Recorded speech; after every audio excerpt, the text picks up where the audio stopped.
Well, thank you all very much for joining us, for being here, for listening.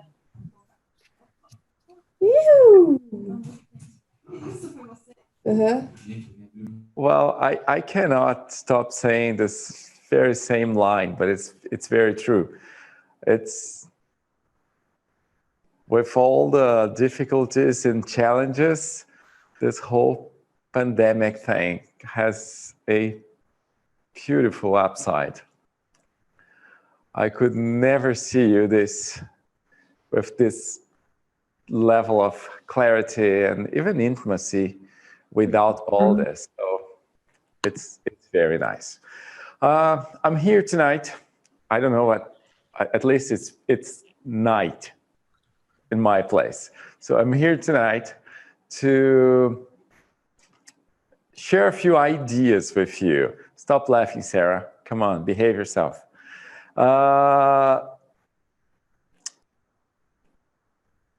We've been dealing with quite challenging times, and these times are challenging regardless of what's going on around us. It's challenging to all of us at once. Many of you have been wondering why in this latest version of the method I've been choosing to use such an intense approach when it comes to the nervous system, and why I've been working and operating so consistently in a very light way, and so consistently aiming at the nervous system all the time, regardless of the class, regardless of the stage in the sequences that we are approaching. It's always super soft, it's always super light, and it's always about the nervous system. Well, the first time I've noticed that necessity, it was a few years ago, and I was myself facing a quite challenging personal situation in many ways. It was personally challenging, emotionally speaking. It was challenging, financially speaking, business-wise. In all senses, everything was challenging at once. And I was, as everybody else, moving day after day, just keeping the motion going, teaching classes, doing my thinking and writing and planning and writing down new classes and sequences, and everything was apparently going well. And I was just, in many ways, not actually being aware of the level of the intensity at that moment, not really acknowledging the size of the issues, problems, and emotional challenges as well. So I was teaching and going to sleep and teaching again and going to sleep and teaching again. And one day, I remember it very vividly because it was a Thursday, and I was teaching my 7 p.m. class back in my hometown. And I taught that class from 7 to 8 p.m. Around 9, I was at home. I remember not eating much, just having some sort of a light snack, and then going straight to bed. I've said goodnight to my son, and it was it. Usually, I like to finish my day reading something or listening to an audiobook. So that was exactly what I was doing. So I finished with everything. I was in bed. It was not 10. It was probably 9:30. And as soon as I placed the earbuds to pay attention to the audio, out of the blue, apparently, definitely that was not the case, but my perception was that it just happened out of the blue. My heart was aggressively racing. very rapidly, very intense, very strong. And my perception was that I was able to actually not to feel it, but to listen, to hear the sound that it was making. And that was kind of mind-blowing in many ways. I thought, wow, this is cool. But then I thought, oh man, I'm really in a bad situation right now. What's coming next? So the realization was basically that I was totally out of the control. I was totally incapable of controlling, managing, understanding, or influencing what was happening. And then I thought, well, okay, I understand my problems at this moment are very serious, but I've been practicing yoga for decades. And I thought I would be more capable of handling or managing. And one of the issues when we do practice yoga for a long time is the fact that we end up feeling that we have some sort of superpower, which we don't necessarily have, and we don't necessarily understand that the main power in this whole process is you developing the power to focus on whatever you want. And at that moment, even with my conscious mind paying attention to the book, underneath, I was paying attention to something else. So the bottom line was I was deeply focused on the emotional issues, the financial issues, the professional issues, and all the concerns that were actually the main and the most robust part of my life at that time. So that was some sort of strong, powerful wake-up call. Immediately, when I noticed that something was going on and something was driving me, and it was not myself, I decided not to give it any more time. So that was the night I decided not to allow any thought to move randomly or casually in the back part of my brain, or at least to do the best I could at the moment, not to allow that to happen again. So that happened. Eventually, I solved the problems, life changed, lots of stuff changed and improved. And the main decision was, well, I don't want to feel this way again under any circumstances. And then I kept that information, that idea, that perception, that memory in the back part of my brain. And every time I was back on a mat, I was always thinking about that. Why did that happen? How did that happen? Why I wasn't able to see it coming? And why everything I've done before was not creating a direct influence on that particular subject, on that particular heart change situation. And I understood that one of the main mistakes I was making all the way up to that moment was to create a sense of well-being and a sense of comfort that was not absolutely honest. And I was doing my best, although I was forcing myself not to be really aware of everything that was happening. This is something we all try to do every now and then. We want to feel better. But from that experience, my main takeaway was the only way for you or for me to feel really better is acknowledging how we are at the moment. If you don't actually acknowledge and embrace the reality you're facing, there is no how to change, to influence or to impact it in a positive way. So since that day, every time I go to the mat, every time I think about practicing yoga, practicing is about mainly one thing: to develop the capacity to feel and to scan my body as well as my mind and my emotions in order to have a clear sense of what really is happening. Not why, not labels, not intellectualizations, but the acknowledgement. Yes, there are a few days when we wake up and we are anxious and we don't understand why.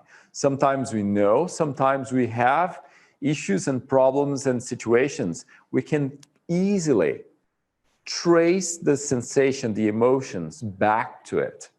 But there are a few days we just don't have that. There are a few days we are just sad, and apparently there is no reason for that. We don't have a tremendous amount of understanding of ourselves. And yes, our ego wants to say, well, I've been meditating for 20 years. I've been doing yoga for 30 years. I've been analyzing myself. I've been in therapy for decades. That is what we, very selfish, try to say to our own brains. But actually, what I've noticed in that day was I was doing all that without acknowledging my reality, without scanning what was happening, without understanding that most of my inner patterns were actually creating a tremendous impact in my body. And my practice was not progressing, not because I was not practicing enough, but actually because I was practicing from a sense of denial. And I was not really aware that I was really anxious, afraid, fearful sometimes, full of concerns. I was just keeping this external, not maybe a mask, maybe that is a good word, something that you do not knowing that you were doing. And in my case, most of the core part of the mistake was the fact that I was literally entitled with the idea of practicing yoga so well and for so long and for so many hours a day. And that was creating some sort of a mechanic, a pattern of habit instead of a pattern of skill as I've practiced. I didn't really understood what to do with it or how to approach it. But then I understood why I've seen in my career so many people practicing yoga so very often, not getting amazing results, not changing the nervous system, and being very anxious most of the time, regardless of the practice. So instead of the practice to be a well of comfort and calmness, the practice sometimes to many of us becomes only a place where we learn how to hold our emotions and how to keep them outside of the mat, not really understanding how the emotions we have and experience are actually impacting and influencing our bodies. So for me, that day and that realization was very important because I understood many of the things I was not understanding at that time. I was not actually capable of seeing at the time. So I kept that on a side and I kept practicing all the way up to the moment when I realized that actually when you read about yoga, when you go back to the Vedas, when you go back to the very, very basic and ancient roots of yoga, what you can actually see is that among these thousands of thoughts we have every day, now that we know that most of them we just keep repeating and repeating over and over again, meaning they are exactly the same. So even our thoughts of anxiety, we fire them thousands of times a day, and we don't even realize it because they are so automatic. And the more we practice yoga, the more we take the chance, the risk of doing it automatically, not really learning, not really feeling, and assuming that because we've been meditating for 20 years, we know what we are doing. And that was, for me, the main issue and the main mistake. So that day was the very beginning. It was many years ago. It was maybe 8 years ago. That was the very beginning of this way of teaching, of this idea that we have to approach the mat. We have to approach the meditation cushion. We have to approach the spiritual practices we desire or we choose to engage with from a totally different perspective. It's not enough to practice yoga. You have to allow yoga to practice you. Otherwise, you will be always in the way, and you will be always operating from the same level of mind that is experiencing life, experiencing problems, and also quite often creating the problems. So when we say to ourselves, for example, I am meditating, I think that simple statement carries a seed of a major mistake. Because when meditation happens, the event, the phenomenon, it takes you and it moves you and it changes you and it heals you and all of us in many, many different ways and many different levels. And this is why I don't believe that we can't practice yoga. We just have to move ourselves to the mat. We have to take ourselves to the mat. It's like you holding your own hand, and in a way, very gently and carefully, as if you were helping a toddler to do something that is apparently very simple, but the kid can't do by itself.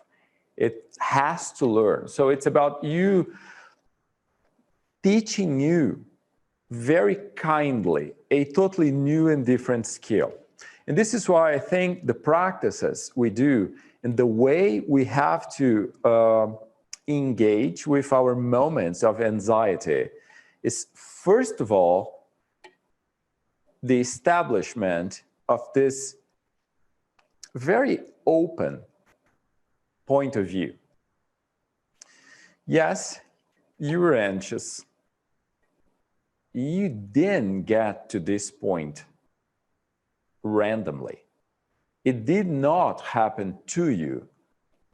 It happened because of you in many ways, not from a place of guilt, but actually from a place of freedom. It gives you a certain empowerment to see that maybe life is happening in a very dramatic and sometimes aggressive way, although the only possible option we have is to take an action, and it's to take a positive action, and it's to take an action that starts with the acceptance of our participation in this series of events. Otherwise, it's simply not doable to solve the problem. So for me, That day was very liberating because mainly I understood that I was getting my practice completely wrong. I was getting to the mat with my body only. And I was learning and training myself in blocking my mind out instead of having it in. And mainly I was blocking what I think is the most key component of our practices, that is our capacity to be really feeling and aware. We think about awareness from a very intellectual perspective. So listen to this line. We think about awareness. Awareness is not something you think about, and it's not something you understand from your intellect. It's a series of events and neurological events as well that will happen inside of you and move through you. So you get to understand stuff, but you don't analytically understand what you are at that moment realizing. So from that moment on, my practice changed. And this is why I so consistently keep telling you all, as you have classes or lectures, in all the interactions we have, I go back to the same line. Acknowledgement, acceptance, feelings, perceptions. And then from a place of absolute safety, that has to be our main concern as we practice, as we try to deal with anxiety. Safety, kindness, the hygiene approach. From that perspective, the body will respond and change. A body will never change if you push through stuff. A body will never change if you challenge yourselves. And yes, I understand most of you will think this is very counterintuitive, and it is, but only when we operate from a place of fear. Because when we operate from a place of fear, we try to control everything. We try to control all the variables. We try to control everything that we can't actually control. And that creates more anxiety and more concern. But the moment you just use kindness and consistent safety, kindness and consistent safety, plus your daily intention to be working with your body, not trying to change your body, but actually trying to reset your own nervous system.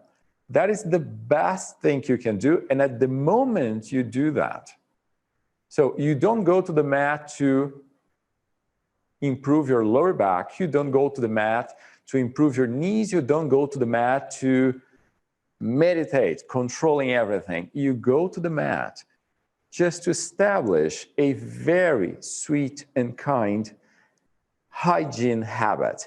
You want to be daily or almost daily discharging and regulating your own nervous system. When that happens from a place of safety, naturally, the body will change, because nature inside of you will see your approach and say, whoa, look at that. This is Renee. Renee is finally working so nicely and so consistently and so safely that me, nature, I can surrender and transform. But there is no risk involved. There is no aggression. There is no imposed idea. There is no confusion. So for me, this is what I think is the most transforming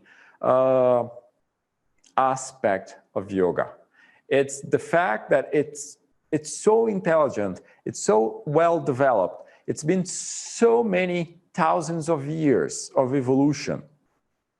And now we think we have to control the practice and impose the latest ideas from the fitness field into the practice, when we actually have only to allow, we have to allow this force of nature to move through. There is no how, if you are aligned with nature, that your mind will not be very well established in the present moment.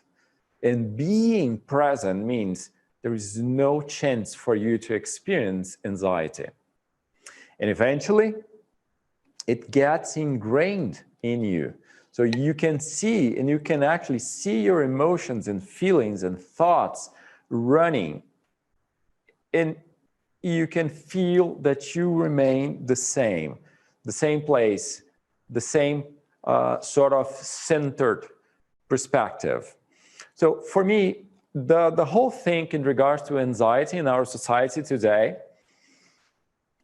mainly is about our lack of capacity to accept our reality as it is. We are not going to diminish the amount of hours we spend on Zoom. We will have more hours. We will not diminish our hours interacting with technology. We will have more hours. Eventually, technology will be under the skin somehow. This is what's coming next. And we can't control the future. The future is controlling us most of the time. That is a wave you gotta surf and learn how to enjoy and make your life better because of it.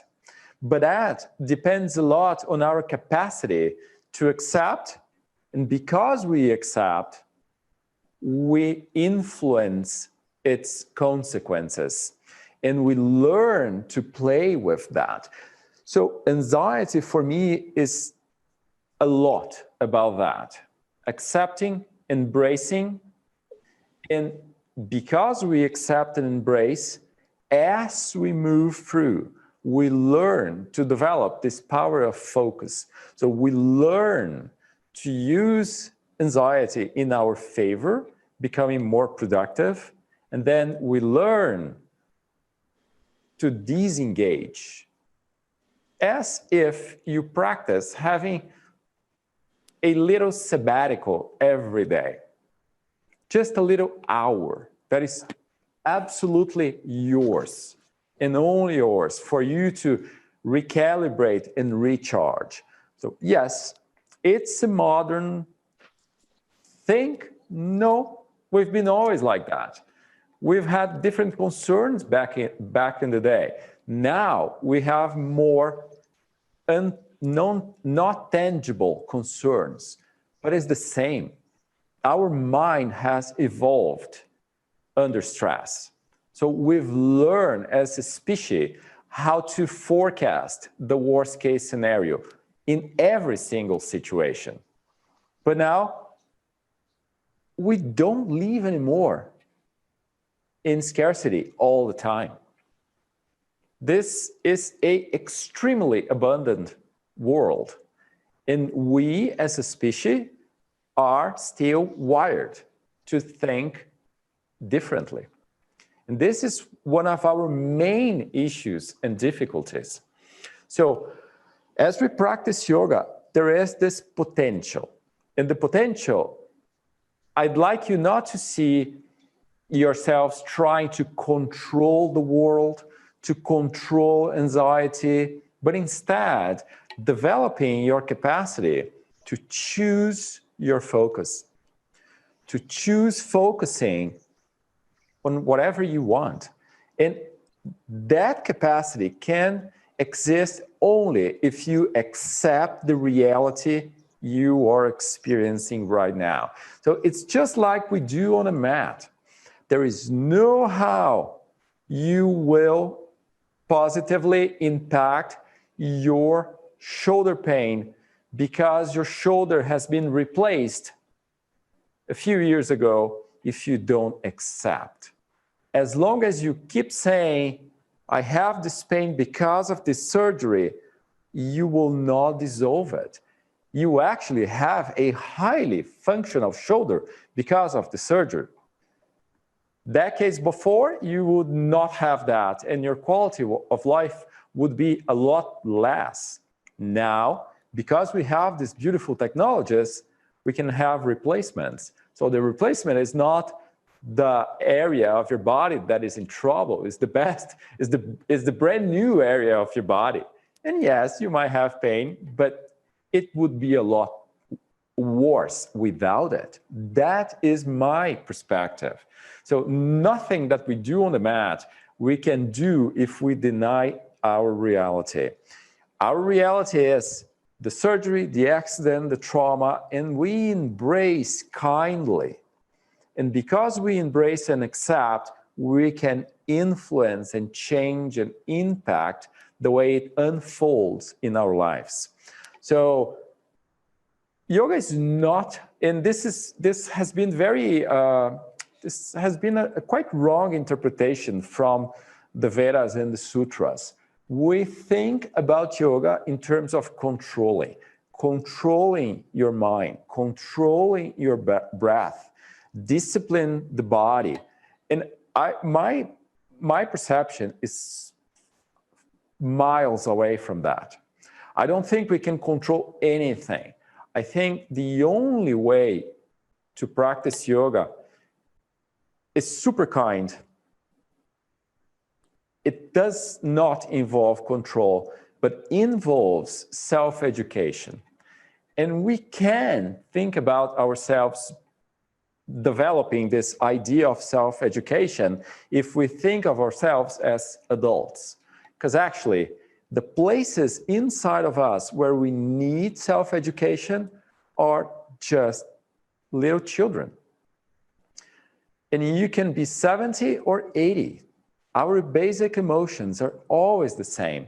The acceptance of that is quite liberating, and it's quite magical on the mat as we practice yoga.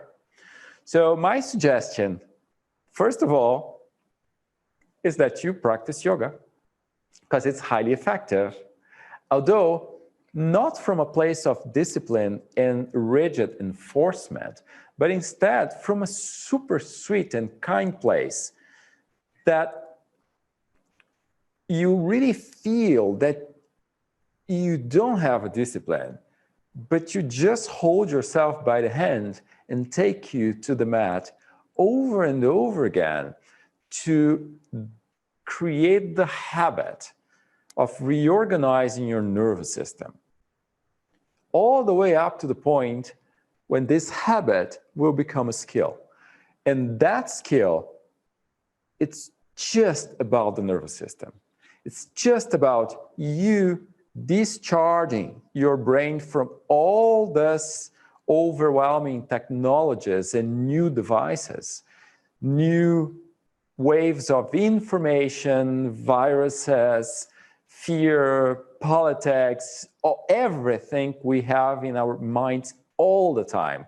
So engage with everything. Be more politically involved. Do everything you like, but then learn to disengage entirely. Learn to stop, to press the brake, and to create this space that is the only thing your brain and your body need to heal and to change. So healing and changing will never come with enforcement. They only come with this kind of approach. Every single kid around the globe, or at least most of them, are being stimulated to learn as they play, as they have fun, as they incorporate new ideas. But we as adults, we remain aggressive and we want to change, enforcing. That's not going to happen. So my understanding from this practice and from this experience in my life was, we have to learn how to stop. In order to stop and to experience these moments where nature takes over and meditation flows, we need to accept and embrace the reality we are experiencing.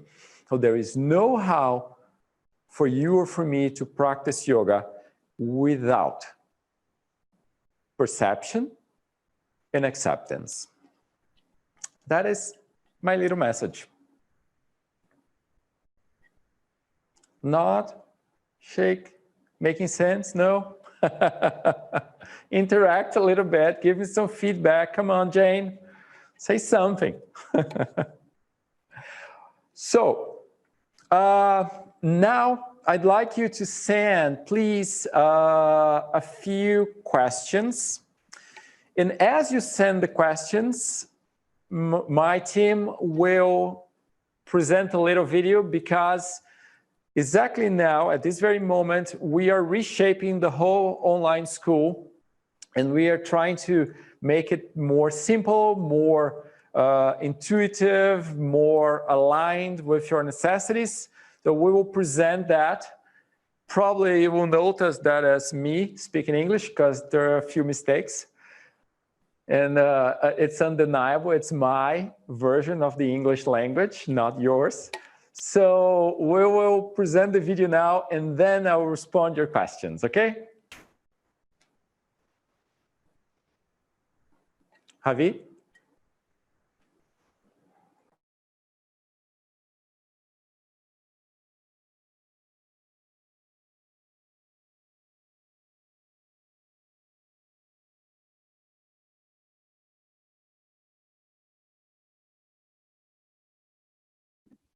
Hey guys, there was a small situation, but it's taken care of. Thank you.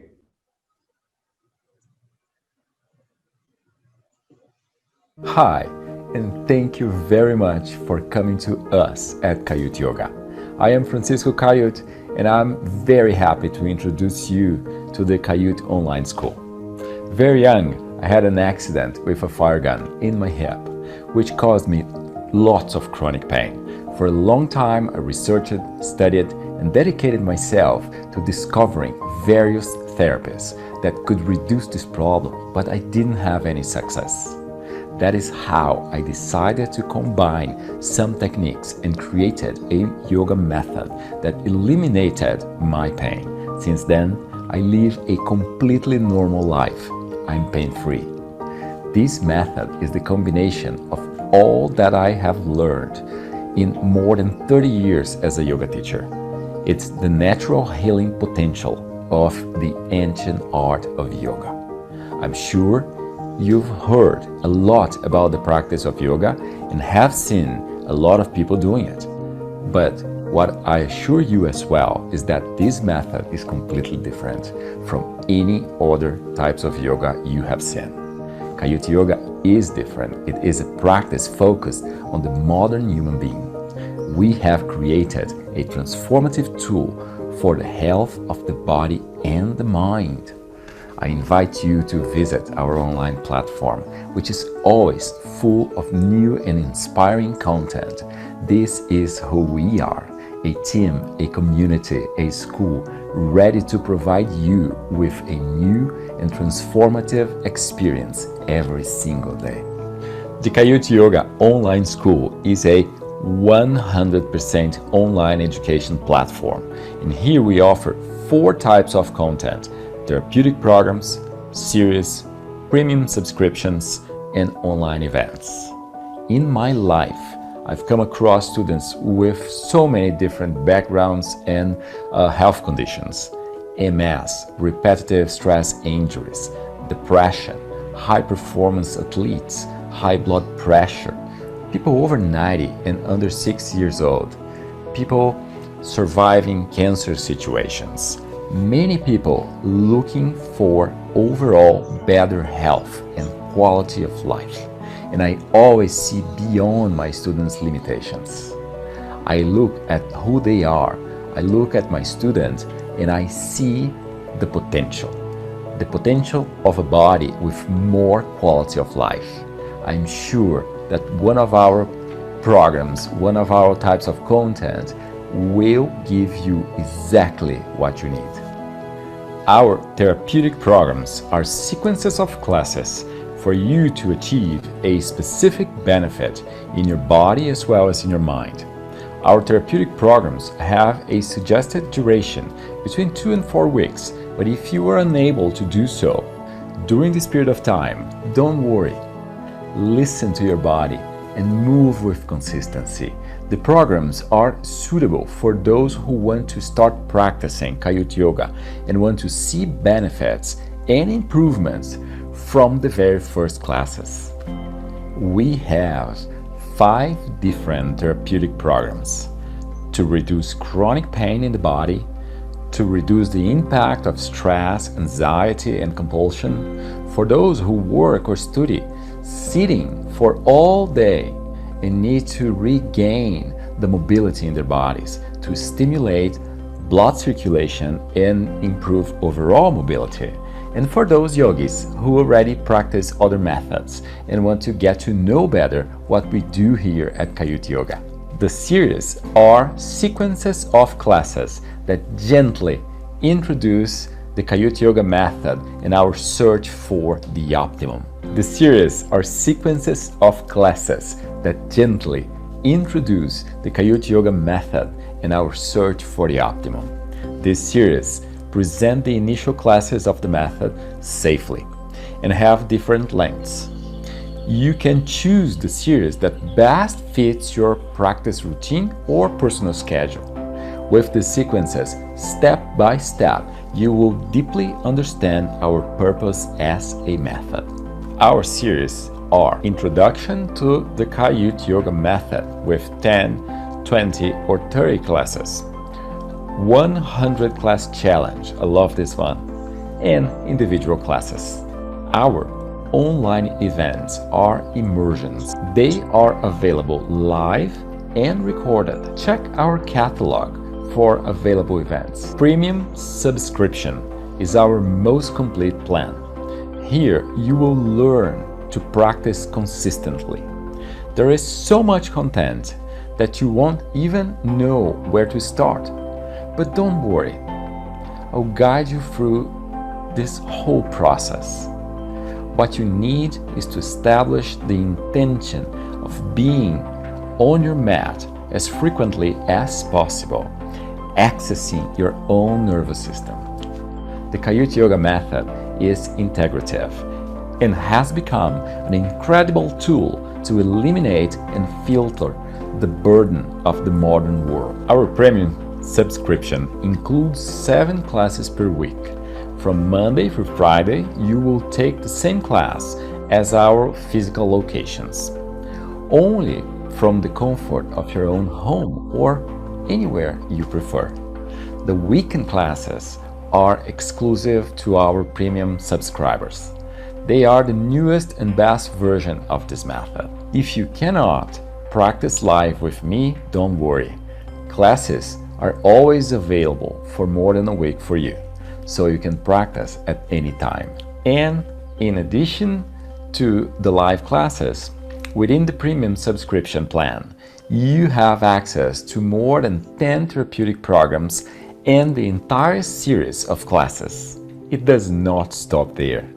All my students have a bonus at our online school, the lectures and seminars. In this space, I share with you a little bit of everything that happens off the mat that might impact and improve your daily practices, like webinars, lectures, informatives, videos, testimonials, guidelines, instructions, adaptations, seminars, and much more.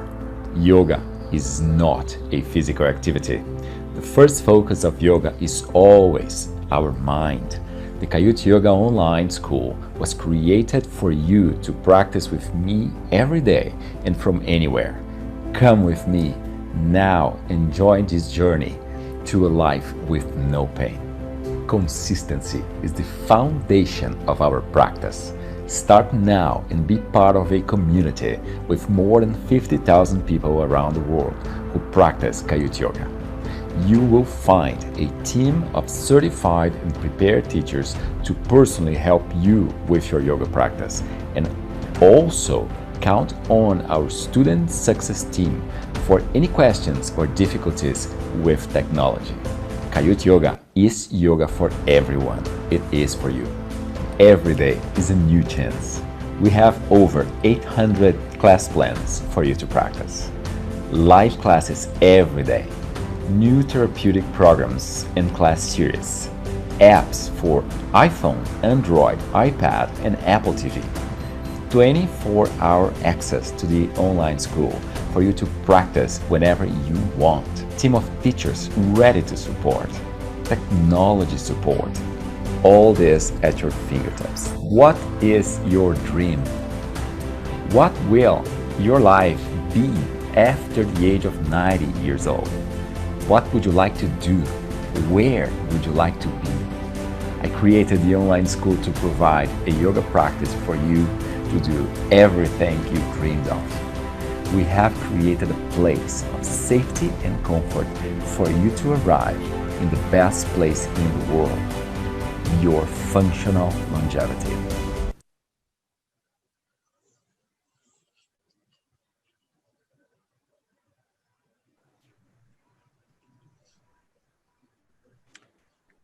Question, Javi? Hey guys, so great to be here with all of you. For you guys that don't know me, I am Francisco's son, and I've been working with him for the past few years. And it's great to see all of you in here. I hope that you have enjoyed the first part of the lecture. And I'll be calling Tamara Sell. Tamara, if you could bring us your question, that would be great. Hi. Hi, Francisco. Hi, Tamara. How are you? I'm good. Good seeing you. Good to see you too. I wasn't thinking I'd be online, but here I am. I just am curious. I hear so much in other people who do yoga, emphasis on breath and breathing and holding the breath and emphasizing and inhale and exhale and all this. And I'm wondering why that isn't an emphasis in Kaiut, or I haven't experienced that anyway. It's not an emphasis at the beginning and for a quite long time. Curiously, I'm mentoring a group of students in Brazil, and because of the characteristics of this particular group, over this past 4 days, a part of their classes were on breath. Generally speaking, I don't think it's a good idea because our breath is too intimately connected to our emotions. So you can, under certain circumstances, influence your emotions controlling the breath. So when you are super stressed out, when you face a car accident, extreme situations sometimes will be requiring extreme measures. Although on regular basis, I think it's overwhelming to the nervous system because our emotions, they have to move through. And when we influence them too often, I don't see it as a healthy approach. If you do have a strong breathing practice, for example, that is unnatural and that involves control or unnatural control of the breath, there is a very big chance that you will end up developing neck and upper back issues because of the level of tension that will be created in the accessory muscles that are also involved in the breath. Once you get started with the proper approach, once biomechanically speaking, the shoulder girdle is more open and more balanced, once the rib cage is more capable of expanding, and once the brain is more educated in terms of being able to truly relax, then the breath makes more sense.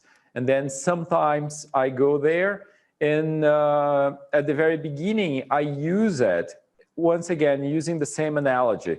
I use, first of all, as many of you have noticed in the platform, the breath is something that you feel. And the first big step is to feel without engaging, to feel without influencing, to feel without changing it. Once that is happening, you can get started influencing very lightly in order to approach different areas inside of your lungs that are more underutilized. But always, always, always aiming at the nervous system. That's it. We will go there, just not very soon. Great, great. Thank you. So the next question is from Janet Stoddington. Janet, can you please bring us your question? Hello. Hi, Jenny. Hi, Francisco. Nice to see you. Thank you very much. My question is, when pain surfaces for unknown reasons, and that feels like unknown to me. That parenthesis, that was a beautiful statement. Yes. That's where we are all together all the time. Pain surfaces for unknown reasons. And then that is exactly what I expect from my students and my teachers. At least they are unknown to me. That is it. Yes. So the rest of my question is, how do you suggest addressing when the anxiety comes up around that? So the pain comes up and then anxiety comes up.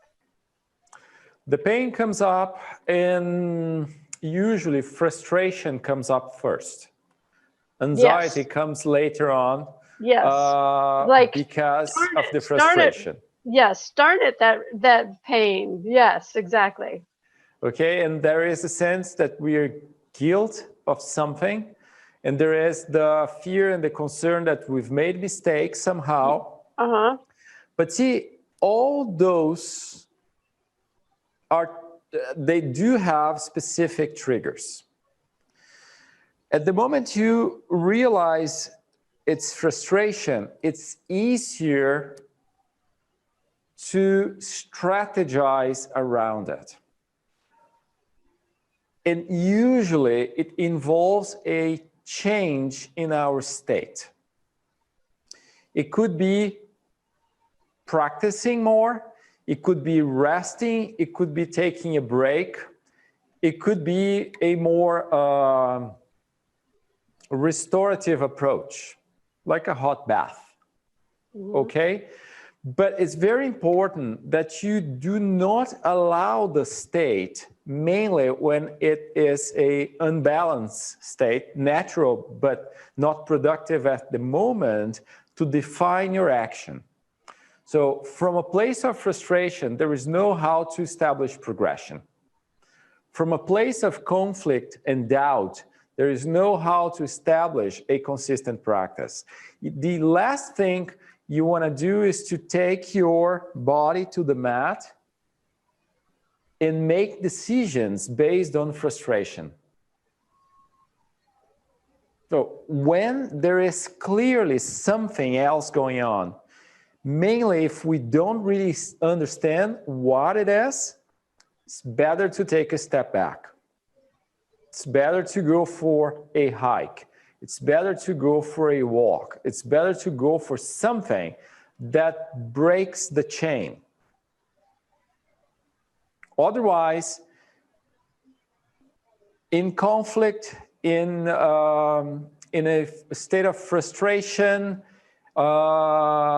if you're feeling guilty of something, what happens is that particular emotion will create in you a belief, and you will see as a logical thought process something that has been fueled improperly.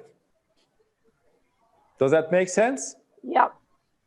So the Yep. reactions we will harvest from practicing under the influence of the drug of a negative or conflictuous emotion is usually not good. Okay. Got it. Yeah. Great. Okay, so, and sometimes it's just things are going well, things are going well, things are going well. You guys have to remember, when things are going very well, eventually the tsunami of changes will get to you.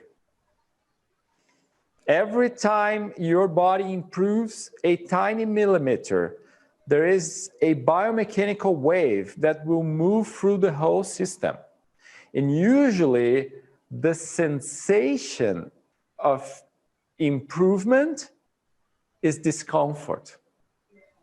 Again, very counterintuitive, but in a body like mine, and when I see these videos and those videos of the classes, when I'm analyzing the classes, the first thing that blows my mind is when I see my body moving, because I know my body originally is not like that at all. My body was the most rigid version of a human body you guys could possibly imagine. And now I see it's like, wow, what is that? So every time it improves, the improvement creates a wave of changes and demands from the whole system more adaptability. So every time a joint changes, all the muscles connected to that joint will have to react, creating more tone. The blood flow will change. Neurologically speaking, because we work with the joints so much, the areas of the brain that are really connected to movement and to the body will change. And all that is great. But all that is perceived as change. And often we perceive change as risk, and it triggers fear and it triggers concern, okay? And we don't quite dissociate properly the sensations from our progression from the discomforts we used to have when our bodies were in trouble. So it requires a quite mature approach. It requires you really seeing these emotions and choosing to do what is more wise. And sometimes it's more wise to go for a hike. Got it. Thank you. Nice, nice, guys. So I think we still have time for one more question. So Darwin, can you please bring your question?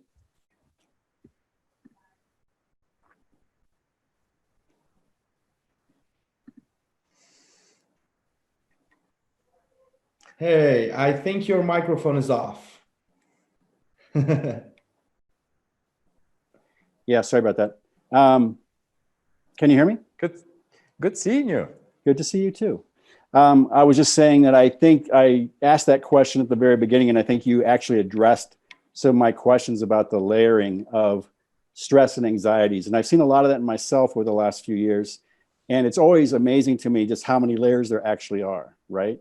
But my question is actually something you just said a second ago I wanted to come to, which seems more relevant to me, which is you talk about tone. You've talked about it for a long time. And I think the Western view of tone in the body is kind of externalized, and they kind of tend to think of it as a fitness tone. Can you just say more about tone and where it derives from? I would say the basic observation of most of my students, and as well as myself, Darwin, is that it's muscle tone. It goes very close to what you would be seeking in a fitness activity, although it does not happen because you are just engaging in repetition.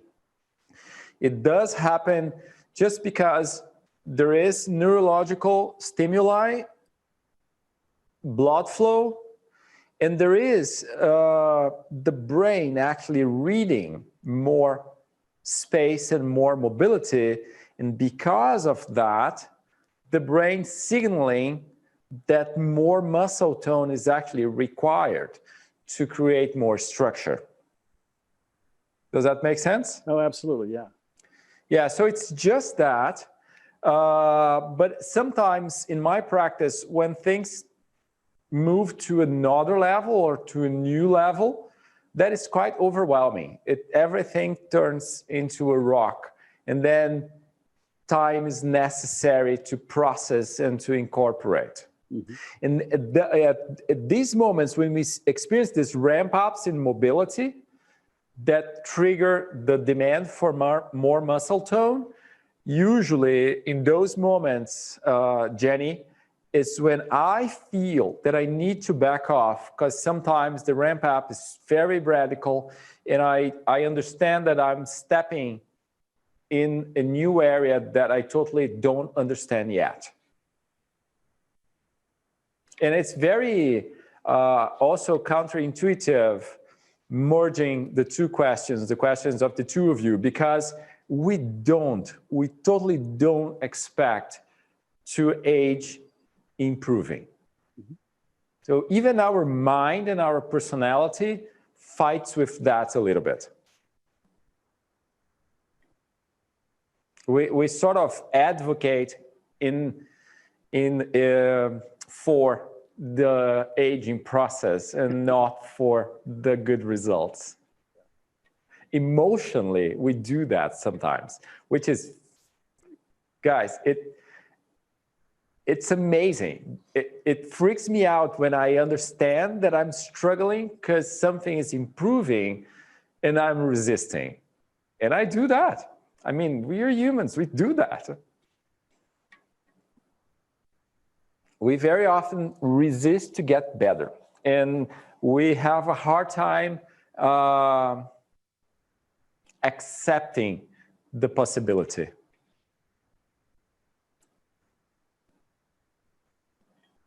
I think this is the time I gotta tell you all, thank you very much for being here with me again. It's very nice to see you all. Thank you, Francisco. Very nice. Could you please open your mics? Thank you, Francisco. Thank you, Francisco.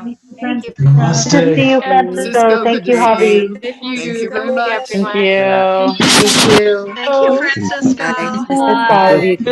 Everyone. Thank you, Francisco. Thanks, Francisco. Thanks to the Brazil team. Thank you. Thank you. Wonderful. Thank you so much. Thank you so much. Thank Thank you. Good to see you. Bye. Francisco, I think it's the Francisco, I think it's the broccoli for breakfast class tomorrow, yes? Yes, it is. Class number 30. Guys, I gotta tell you, listen to this. She told me during the coaching program, Francisco, I love class number X, but I totally understand I have to have this one because this is like broccoli. You don't like it, you need it. Yeah, class number 30, broccoli for breakfast. Got it. That was perfect, Kathy. Thank you so much. Bye, guys. Thank Broccoli you. and lima beans. Good night, everybody.